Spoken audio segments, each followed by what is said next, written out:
ফেনীতে গত ২৪ ঘন্টায় ৭৮ জনের নমুনা পরীক্ষায় ১৪ জনের ডেঙ্গু শনাক্ত হয়েছে। চলতি মাসের গত ২২ দিনে আক্রান্ত হয়েছে ২১৭ জন। আক্রান্তদের অনেকেই ঢাকা, চট্টগ্রাম বা জেলার বাহির থেকে আসা। তবে এ পর্যন্ত এ রোগে আক্রান্ত হয়ে কারো মৃত্যু হয়নি।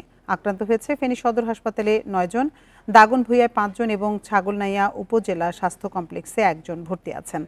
হঠাৎ ডেঙ্গুর প্রকোপ বাড়ায় জনমনে দেখা দিয়েছে আতঙ্ক। ডেঙ্গু জনসচেতনতায় জেলা ও পৌর প্রশাসন এবং স্বাস্থ্য বিভাগের পক্ষ থেকে তেমন কোনো কার্যক্রম চোখে পড়েনি।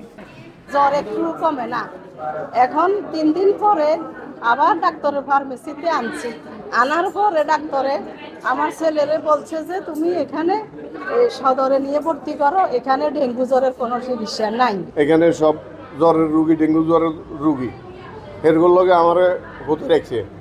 আমি বলছি তো, বলার পরে এবারে আমার কয় যে হেরগো কোনো মশুরিও নেই, কিছু নেই। ১৪০ জনে হচ্ছে দাগনভূঞাতে আক্রান্ত হয়েছে। এই জন্য আমরা মনে করি যে দাগনভূঞাতে একটা রেড জোন তৈরি হয়েছে ডেঙ্গুর জন্য, এবং এই ব্যাপারটা দাগনভূঞাবাসীর সহ সকলেরই এটা গুরুত্ব সহকারে নেওয়া উচিত। এ নিয়ে বিস্তারিত জানাতে ফেনী থেকে আমাদের সাথে যোগ দিচ্ছেন সহকর্মী সমীর উদ্দিন। সমীর, একদিনেই ১৪ জনের ডেঙ্গু শনাক্ত, হাসপাতালগুলোর পরিস্থিতি কেমন দেখছেন এবং ডেঙ্গু রোধে প্রশাসনের পক্ষ থেকে কি ধরনের ব্যবস্থা নেওয়া হচ্ছে? আমি যদি আপনাকে বলি, এই ডেঙ্গুর সবচেয়ে বেশি প্রকোপ দেখা দিয়েছে এই মুহূর্তে দাগনভূঞাতে। দাগনভূঞাকে রেড জোন ঘোষণা করা হয়েছে, বা দাগনভূঞাকে বলা হচ্ছে সবচেয়ে বেশি হটস্পট এই ডেঙ্গুর কারণে। কারণ হচ্ছে এই মুহূর্তে দাগনভূঞাতে সবচেয়ে বেশি আক্রান্ত হচ্ছে, কারণ কিছুক্ষণ আগের যে খবর, ৯ জন ভর্তি আছে সিভিল সার্জন বলেছেন দাগনভূঞা হসপিটালে ৯ জন ভর্তি আছে, সদর হাসপাতালেও প্রায় ৯ জন ভর্তি আছে এবং ছাগলনাইয়াতে ১ জন। সর্বশেষ আমার কাছে তথ্য এসছে প্রায় ১৯ জন রোগী ডেঙ্গু আক্রান্ত হয়ে এখানে ভর্তি আছে। তো জেলা প্রশাসন, পৌর প্রশাসন এবং স্বাস্থ্য বিভাগের পক্ষ থেকে এই ডেঙ্গু প্রতিরোধে জনসচেতনমূলক বা বিভিন্ন যে কার্যক্রম নেওয়ার কথা, সেগুলো আমাদের এখনো চোখে পড়েনি। কারণ আমরা দেখেছি অন্যান্যবার এই ডেঙ্গু প্রতিরোধে তাদের পর্যাপ্ত প্রচারণা থাকে এবং পর্যাপ্ত ব্যবস্থা থাকে। মশা যে ঔষধ সেটি ছিটানোর যে ব্যবস্থা, সেগুলো তেমন চোখে পড়েনি। গতকাল আমরা সদর হাসপাতালে গিয়ে দেখেছি সেখানে যে জেনারেল ওয়ার্ডে যে ডেঙ্গু রোগী যারা আছে তাদেরকে সেখানে স্বাস্থ্য সেবা দেওয়া হচ্ছে।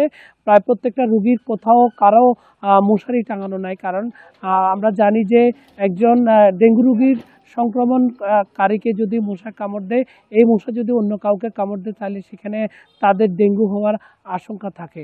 কিন্তু সদর হাসপাতালে আমরা গিয়ে দেখি যে সেখানে ৯ জন রোগী ভর্তি আছে, তাদের কাউ মশারি টাঙাতে পারেনি। কর্তৃপক্ষের সাথে আমরা কথা বলার চেষ্টা করেছি, তারা বলছে যে আসলে তারা কোনো সদুত্তর দিতে পারে, তবে সেখানকার নার্স এবং রোগীরা বলছে যে মশারি টাঙানোর জন্য যে পর্যাপ্ত ব্যবস্থা করা দরকার সেটি করেনি। আমরা অন্যান্যবার দেখেছি যে সদর হাসপাতালে ডেঙ্গুর জন্য একটি স্পেশাল ইউনিট করা থাকে, যেখানে সার্বক্ষণিক ডাক্তার থাকে, মশারি টাঙানো থাকে এবং একটা ইউনিটই থাকে যেখানে শুধু ডেঙ্গু রোগীরা থাকে। এবার সেরকম কোনো পদক্ষেপ না দেখাতে এখানকার যে রোগীরা আছে অন্যান্য, তাদের যে স্বজনরা আছে তারা বেশি হতাশ এবং আতঙ্কগ্রস্ত আছে। তারা বলছে যে এই পরিস্থিতি যদি থাকে তাহলে এই ডেঙ্গুর যে সংক্রমণ সেটি দীর্ঘায়িত হবে এবং এটি দিন দিন বাড়তে থাকবে। যেখানে নিয়ন্ত্রণ করার কথা সেটি নিয়ন্ত্রণ আর থাকবে না, এটি মহামারী আকারেও ধারণ করা যেতে পারে। তবে জেলা প্রশাসনের পক্ষ থেকে বলা হচ্ছে, স্বাস্থ্য বিভাগের পক্ষ থেকে বলা হচ্ছে ডেঙ্গুর সংক্রমণ প্রতিরোধে তারা অন্যান্য যে কার্যক্রম সেটি তারা করছে, কিন্তু তাদের কথার এবং কাজ দুটির সাথে কোনো মিল নেই।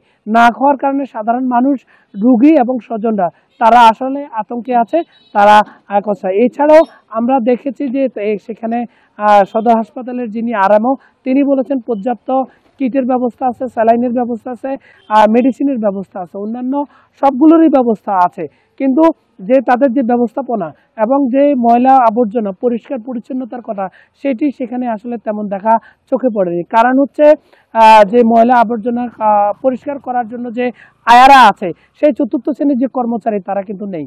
আর ৪র্থ শ্রেণীর কর্মচারীরা না থাকার কারণে তাদের যে সেবা পরিষ্কার পরিচ্ছন্ন আয়া সেটি তারা করতে পারছে না। এটি ছিল আমার কাছে ফেনী ডেঙ্গু নিয়ে সর্বশেষ তথ্য। ফেনী থেকে ডেঙ্গু পরিস্থিতি সবশেষ তথ্য জানাচ্ছিলেন সহকর্মী সমীর উদ্দিন।